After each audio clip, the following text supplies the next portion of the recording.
दो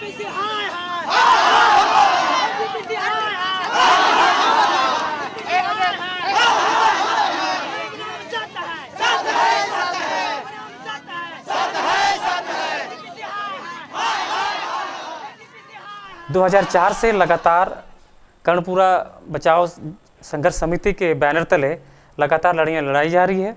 सरकार जबरदस्ती गोली के नोक पर यहाँ पे काम कर रही। 2004 से विरोध कर रही कि किसी कीमत पर हम अपना ज़मीन नहीं देंगे, यहाँ बहुफसलीय ज़मीन है।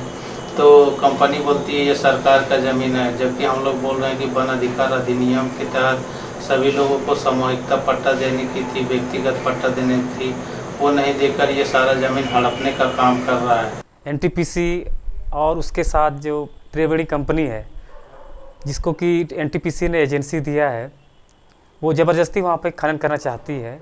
और कंपनी ये कह रही है कि वह एक टाण है जहाँ पे कुछ होता नहीं है, वहाँ पे हम लोग खनन कर रहे हैं। लेकिन ऐसा नहीं है। जहाँ तक मेरी जानकारी है कि जो अगल बगल का गांव है वहाँ के लोगों का ये अपना गोचर है। यहाँ पे जो खेती होता है ये बहुत अच्छी तरह से खेती होता है और उनका जीवन बहुत ही अच्छे तरीके से चल रहा है। इसमें बहुत पहले से ही धरना चल रहा था, वहाँ पे भी लाठीचार्जी करके पुलिस बर्बरता से लोगों को खदेड़ा और ज़बरदस्ती काम वहाँ पे चालू कर दिया। बड़का गांव में लोकतंत्र नहीं है, बड़का गांव में संविधान नहीं है, सरकार कुछ भी सुनने के लिए तैयार नहीं है और हमारी जनता की जनभावना का कद्र सरकार नहीं कर रही है। ये हमारे इज्जत की लड़ाई है, हमारी अस्मिता की लड़ाई है। सरकार, एनटीपीसी के प्रबंधन के लोग दोनों का इस तरह से साठगांठ चल रहा है कि संविधान में लिखी हुई बात का कोई कद्र नहीं। यहाँ पर सीबी एक्ट लगाया गया है। सीबी एक्ट होता है कोल बैरिंग एक्ट। कोल बैरिंग एक्ट का मतलब होता है कि जिस क्षेत्र में ये कानून लग जाता है उस क्षेत्र के किसान अपनी ज़मीन का किसी के पास खरीद बिक्री नहीं कर सकते। और वो चालाकी से कंपनी के लोग और सरकार मिलके इसको लगा दिया।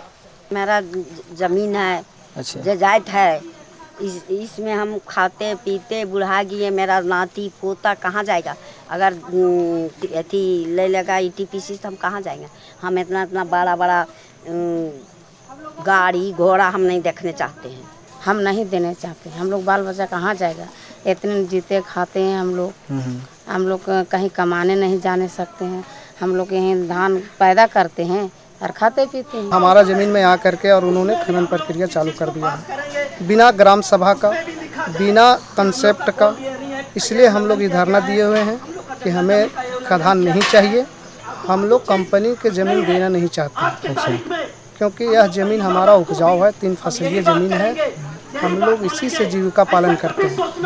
और इतना सदियों से हमारे यहाँ दादा परदादा लोग इस ज़मीन से खाते पीते आ रहे हैं और हम लोग भी इस पर आश्रित हैं। हम लोग का ज़मीन उपजाऊ है, हम लोग खेती बाड़ी करते हैं, अपना जीविका करते हैं। तो हम लोग कहाँ जाएंगे? खेती ज़मीन दे देंगे तो।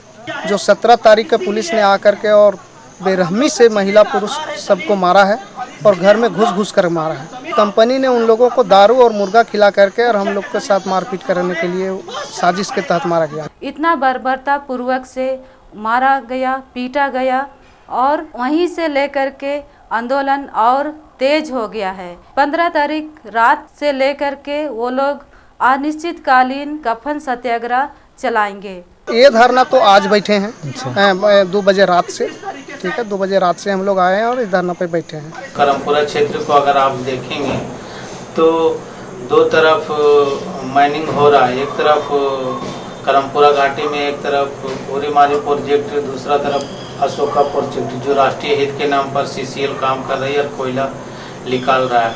और वहाँ की स्थिति बद से बदतर हो गया। जिन लोगों ने ज़मीन दिया वहाँ पे आज भी किसी को पुनर्वास नहीं हुआ है, किसी को नौकरी नहीं मिला है। उसके बावजूद यहाँ पे ज़बरदस्ती कंपनी एनटीपीसी और त्रिवेणी सैनिक द्वारा ज़मीन छीनी जा रही है। हमारा मांग है कि यह कंपनी यहाँ से चला जाए और जो फॉरेस्ट का बात करता है फोर्जरी लेकर के सहमति लिया है ग्राम सभा से और फोर्जरी लिया है और 2 आदमी 1 आदमी सिग्नेचर करा के करवा ले रहा है। कराया गया है, इसलिए इसको हम लोग विरोध करते हैं। हम लोग अपना ज़मीन नहीं देना चाहते हैं। हम लोग को यही की मांग है कि कंपनी यहाँ से भाग जाए। उसका नौकरी से प्यारा हमारा ज़मीन है, हम अपना ज़मीन पे ही नौकरी कर रहे हैं और इस सदियों चलने वाला नौकरी है। उसका 20 साल 10 साल का नौकरी हमें नहीं चाहिए। दिन में 10,000 5,000 गांव के लोग आकर विरोध दर्ज कर रहे हैं, फिर भी सरकार नहीं सुन रही है, नहीं यहाँ के स्थानीय प्रशासन। और आप देख रहे हैं कि चारों तरफ फोर्स लगाकर काम कर रही है। अभी लोग विरोध कर रहे हैं, उसके बाद भी काम करने का प्रयास कर रहा है, जो गलत तरीका है। और इससे यहाँ के लोग मांग कर रहे हैं कि इस कंपनी को यहाँ से वापस जाना चाहिए और हम लोग ज़मीन नहीं देंगे। ज़मीन को बचाने के लिए हम अपना धरना देते आ रहे हैं और आज से ही नहीं बल्कि यह लड़ाई 2004 से चल रही है। आज 12-14 साल हो गया है और हम लोग लड़ाई आगे भी लड़ते रहेंगे। जो आंदोलनकारी है, जो प्रजातांत्रिक तरीके से लड़ रहे हैं, हम उनके लड़ाई में साथ हैं और हम लड़ते रहेंगे जब तक कि ये सरकार अपनी जो मंशा है खनन करने का उसको वापस नहीं लेती।